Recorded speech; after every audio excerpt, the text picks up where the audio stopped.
The Nissan LEAF is back for a third generation, and it is actually the first EV to ever reach a third generation because it's been around for quite a while. Nissan has been doing EVs longer than almost anybody else. The first generation LEAF came out all the way back at the end of 2010, and I had to look up what other EVs were for sale back then. There was the Chevy Volt, which was technically a hybrid. There was the Mitsubishi i-MiEV. There was a Ford Focus Electric. Tesla had not even come out with the Model S yet. So the LEAF has been around for quite a while. They have a lot of experience. It's now back in the third generation form as more of a crossover, but still promises to be efficient and affordable. I know price can be a big challenge when it comes to EVs. A lot of the first ones that came out, and even most on the market today, are still rather expensive. But the LEAF is really working on changing that because this new one, the most affordable version, has a base price under $30,000. That is the lowest price of any new EV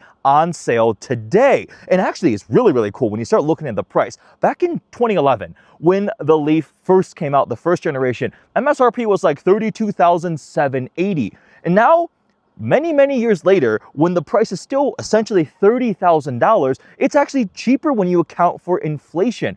$32,000-ish in 2011 is the same as like $48,000 today. So this thing stands to be quite an impressive bargain, and they are maintaining the efficiency, the value, the friendliness that you expect with a vehicle like this. Today, we are going to be driving the new third generation LEAF. We do have the top tier Platinum Plus trim here to experience, but it's gonna be really cool to get up close, check out the design, talk about the technology, the interior, and get on the road to experience the 2026 Nissan LEAF. In terms of the drivetrain, we have a couple different configurations for the new LEAF. Two different battery pack capacities. At launch, a larger 75 kilowatt hour battery pack, and there is a smaller, more affordable 52 kilowatt hour battery pack coming. Power. The smaller battery pack will do 174 horsepower and 254 pound-feet of torque. The larger battery pack is 214 horsepower and 262 pound-feet of torque. They are both front-wheel drive only. Now, there's going to be some variance in the range number due to the different weights as equipment steps up between the different trim levels and the wheel size. So the entry-level S Plus trim with the larger battery pack will do 303 miles on a charge. You then go up to the SV Plus, that is 288 miles, and the top-of-the-line Platinum Plus, like this one, which weighs the most, has the largest wheels, is 259 miles of range. The smaller battery pack in the base S trim, we don't know the official range numbers yet, but there are rumors that it is going to be priced substantially below $30,000. A couple other interesting things to note about the drivetrain is we have a new liquid-cooled thermal management system for the motor, the battery, and the HVAC system. That's to try to optimize efficiency and performance regardless of your situation in terms of temperature. So on a cold winter day, ideally it still performs, charges, and has good range. Now, the charging thing is really interesting to note on the Nissan LEAF because the EV industry is in a bit of a transition phase, going from the J1772 CCS charging standard, migrating to the NACS, North American Charging Standard, aka Tesla charging ports. So you have a lot of adapters now for vehicles that are kind of in between that transition. But on the Nissan LEAF, we have two different kinds of charging ports. Here on the passenger side, we have a native Tesla-style NACS charging port. This is for DC fast charging only.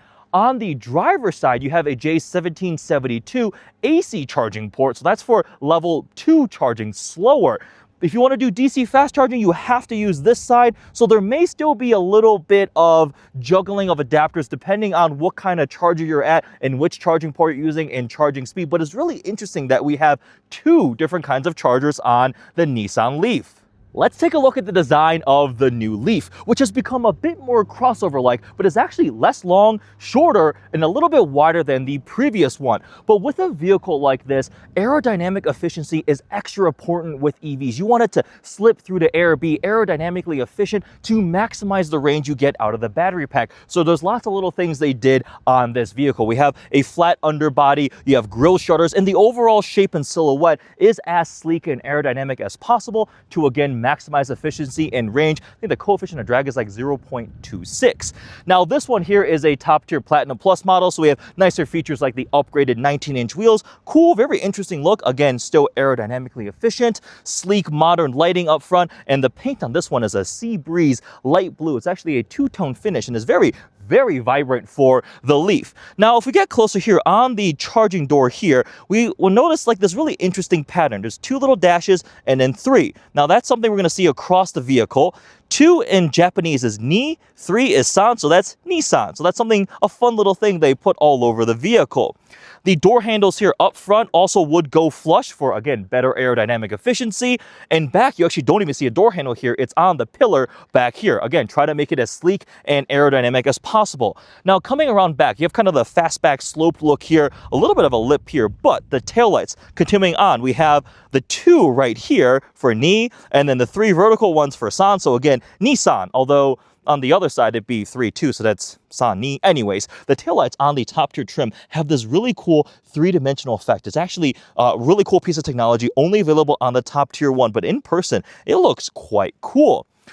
The big Nissan lettering here, Leaf. Otherwise, it's a nice update. It definitely stands out, especially in this very bright color, but you can definitely tell they sculpted it for aerodynamic efficiency. But I think personally, the fact that it evolves and stands out in a modern day crowd is a win for Nissan. Before we go for a drive, let's take a quick look at the interior. So up front, we have a really fun light gray and blue two-tone finish. These seats are the Nissan Zero Gravity seats. They're very comfortable, very supportive, and they're also trimmed in full synthetic material, but it actually feels really nice. Lots of different textures and patterns. You notice the Bose speakers in the headrest for the personal audio, so you can have a phone call in the driver's seat and only you hear it. Everybody else can be listening to the music. Pretty cool tech. We have the dual display screens here and a really cool dark blue trim across the dash, various accents all over the place. We also have a really interesting cloth feeling texture here with a couple little like blue speckles. So fun interior for sure. And we also need to take a look at the roof because you see it's half opaque, half transparent, and you have the Leaf lettering there. So you can vary the degree of coverage from your sunroof. There's no shade. They did not put a shade on it to help maximize headroom in the back because it's got that swoopier roof line. You want to try to still maintain decent headroom in the back, and having this cool like electrochromatic changing tint with the Leaf pattern allowed for that. In back, we have a decent amount of space back here. For taller adults, it's not quite as comfortable, but the same two-tone finish. Really fun color combination on this Platinum Plus. All right, we're now on the road in the new Nissan LEAF. I've got my good friend Drake with me. Hello. We've both driven the car, and we're going to talk a bit about what this thing is like to drive, some thoughts on the LEAF, and more details on pricing. What do you think so far about the LEAF? I'm honestly pretty impressed by how it drives. I was on this same squiggly road before, and you know, low center of gravity helps keep this car pretty flat around corners, perfectly smooth powertrain as it is an EV, but it's more dynamic than some of the competitors, I think, than like Chevy Equinox EV, and I was honestly just having a pretty good time with this car. Yeah, we're currently in sport mode. You do have some drive modes, but as a front-wheel drive little EV, with solid torque. I mean, 260 pound-feet of torque, 262. Not bad. Now, we are in the top tier Platinum Plus trim, so we have all the nice bells and whistles. You have the upgraded screens, dual 14.3-inch infotainment screens, which is actually pulled from the much larger, much more upmarket, much more expensive QX80 Infiniti and the Nissan Armada. Yeah, it's kind of crazy that they put those screens in here. Yeah, it's a native Google system, so we're running built-in Google Maps right now, which does have some route planning for charging.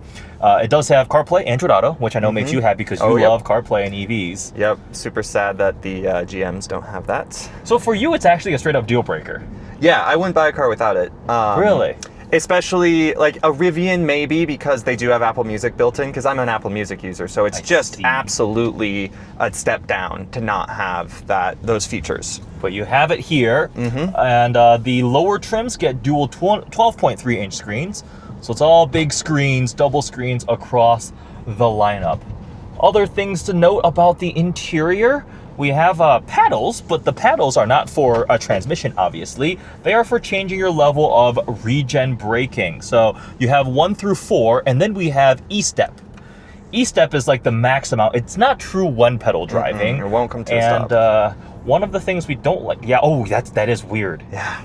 E-step, when you let off the accelerator, the brake pedal moves, and that's disconcerting, to say the least. I don't like that. Well, and actually we were talking with the Nissan people, and they said that all of them move the brake pedal, but E-step does the most. Because they do brake blend. So it's a combination of physical braking and regenerative braking. And so when the physical braking comes into play, Nissan actually pushes the brake pedal down like you were pressing on it.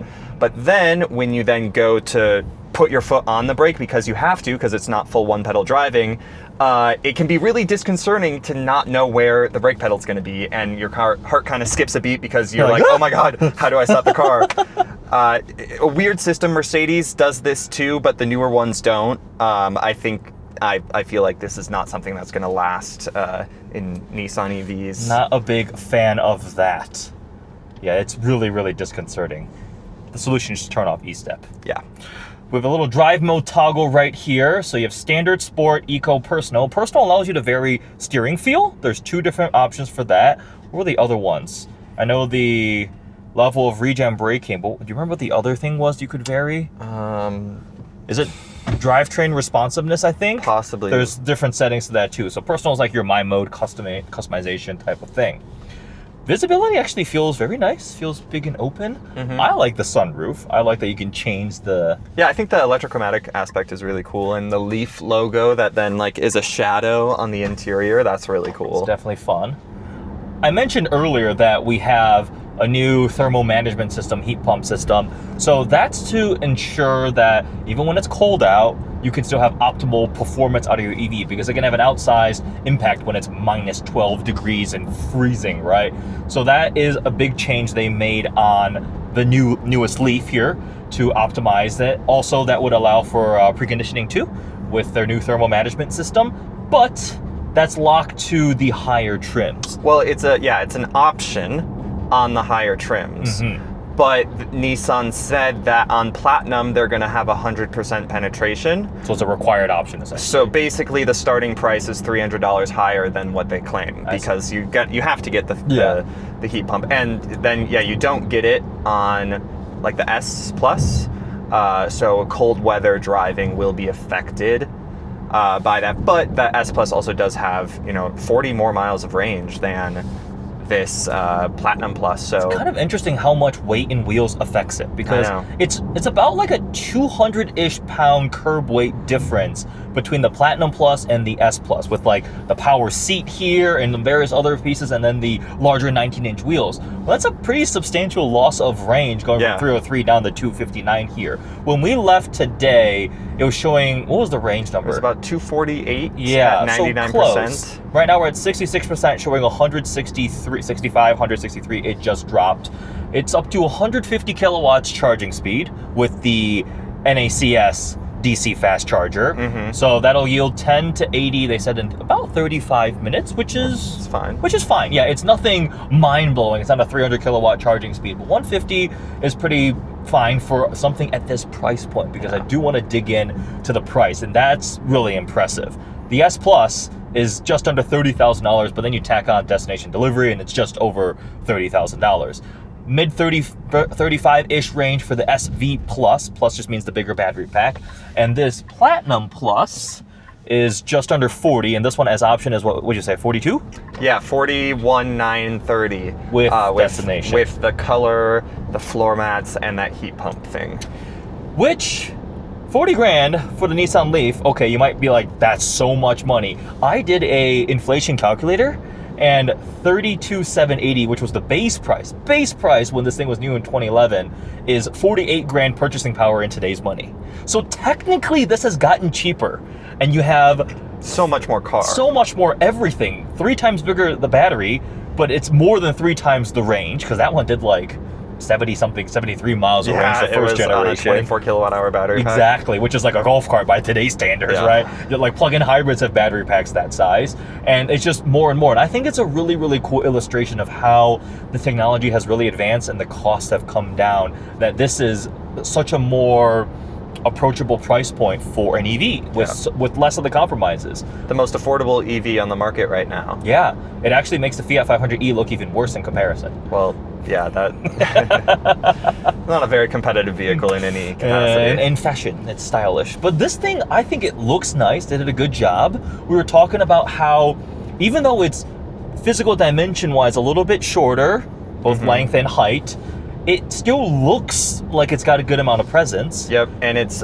because it's a ground-up EV platform, they were able to package it so much more efficiently. So inside, it feels very spacious. It's a bit wider than before, so you have like more side-to-side space, which is really nice. Yeah, we're both 6 foot plus, pretty comfortable. It's actually rather quiet. We're doing 50, 55 miles an hour, even on the freeway earlier. Yeah, it was fine. Yeah, wind noise wasn't bad. I think that might be a product of they try to make it as aerodynamically efficient as possible, which also would help mitigate some of those other factors too in terms of noise.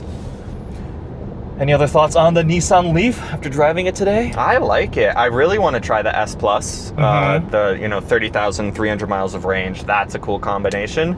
But even this Platinum model, starting at $38,990, basically $40,000, like, you're getting a really cool car. It's pretty compelling. Yeah, and like a Nissan Rogue Platinum, you can get for $48,000 now with a 3-cylinder. This is I would rather have this powertrain than a 3-cylinder. Yeah, that's the EVs. It makes it smoother. Yeah. It's quieter. It's more simple. It's more just.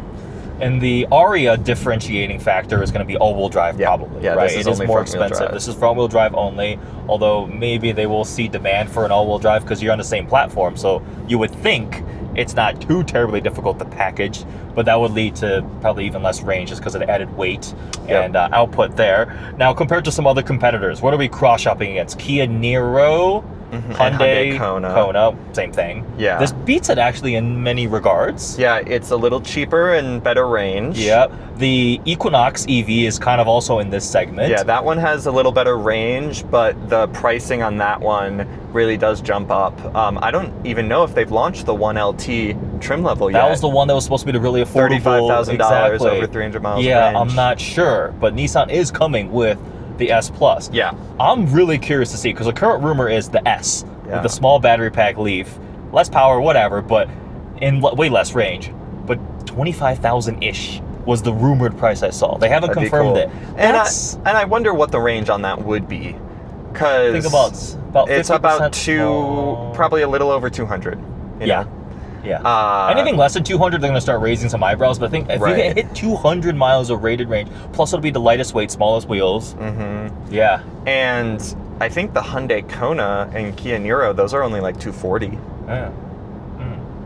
Yeah. So that would be very competitive. I am just really impressed that in today's day and age, we can have a brand new vehicle with a price that starts with a 2 that you still get good amount of content with. Like even the base S Plus trim has the surround view cameras. You have the smaller double display screens. But still pretty standard like technology for the industry. And like zero gravity seats, CarPlay, Android Auto.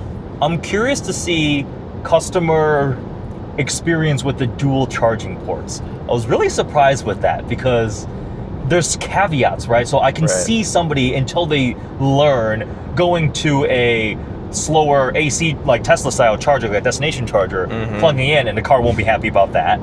Or they try to do fast, like it's gonna, you have to know what you're doing with the charging ports. The J17's whatever, 72, like that's very clear. You can't fast charge on that because it doesn't have the CCS combo.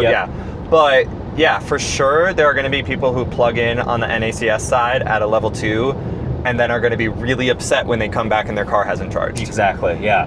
But on the upside, they're offering plug and charge, which is going to be super convenient. I love plug and charge now. I hate having to pull up app and fiddle with stuff. Like, that was the nightmare part of charging experience. So plug and charge would be good. And I think for most people, level 2 J1772, level 3 NACS is kind of where people are at right now. You know, because you have your already installed charger at home, or most of the level 2s are like charge points or flows that are those adapters or those style connectors. And then NACS is just by and large the most available fast charging system. I feel for them because they had to make a decision because it's that weird transition point. Yeah. You have now model year updates for vehicles like Rivian. The Gen 2 R1s are now native Tesla-style ports. Hyundai's, Kia, the new ones are all Tesla-style ports. When we get the GM EVs now, you still need the adapter. So yeah, it's a very interesting thing. I was kind of surprised. Like, oh, 2 different charging ports. Is that cheaper than just supplying adapters? It would have been a non-issue had the NACS port also been able to level 2. Yes. Then it would have, like, obviously, like, oh yay, that's a great solution for the current state of the auto market. But, you know, I think it'll be okay. Yeah, it's just an interesting quirk, but they're giving customers even more options natively on the vehicle. I think final thoughts is... Bit of wheel spin. I just floored it like an idiot. The value standpoint is great. LEAF, fun fact, LEAF started off life as an acronym. It was supposed to be leading, environmentally friendly, I presume, affordable, and F was it family? Family, right? So it was actually an acronym, and that was way back when it first came out. And I think it still embodies a lot of that ethos. It is absolutely affordable. It's pretty friendly, approachable. I mean, it's easy to drive, it's comfortable.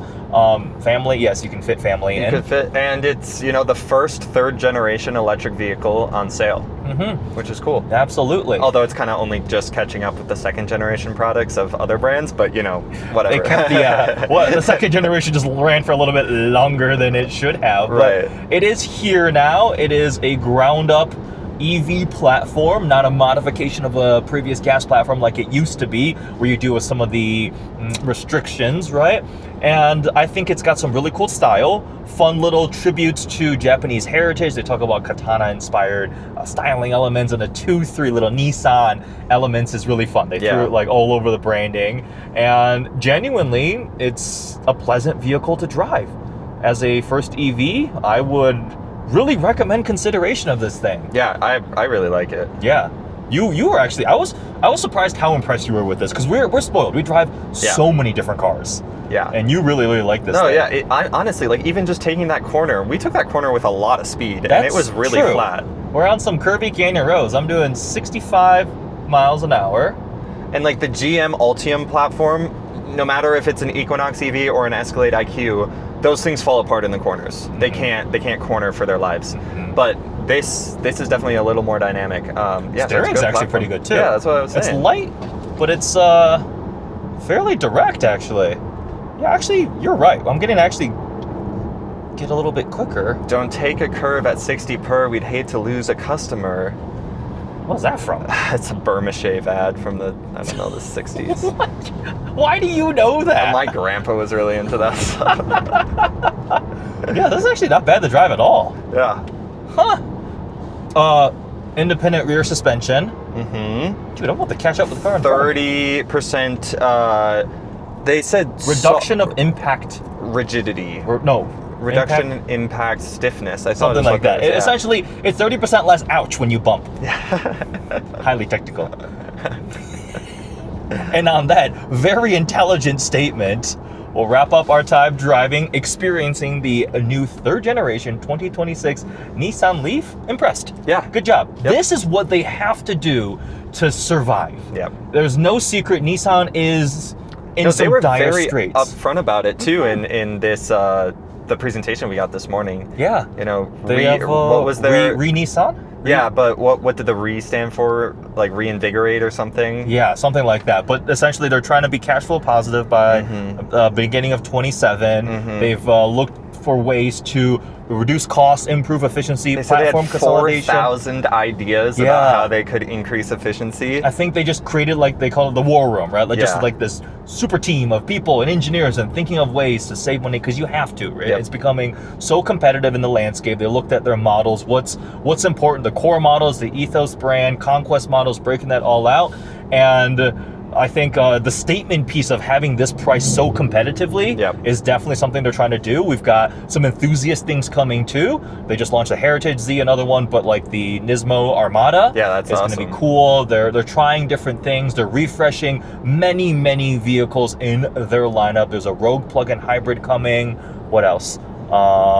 New Sentra coming out. New Sentra will be coming out. So yeah, these things were we hope they do well because Nissan has a cool heritage and history, and for sure, if they give us more affordable options that people actually want to buy and drive, that should see them through. But there we go. Hope you guys enjoyed this video. Check out Drake Moscow on the Instagrams and the TikToks. Yes, please. And the social medias. He was very helpful and patient as I was doing my one take for my intro. Yeah, he only took one take. It was one. I did one take 12 times in a row. Yeah, only an order of magnitude off. And on that note, thanks for watching. Bye!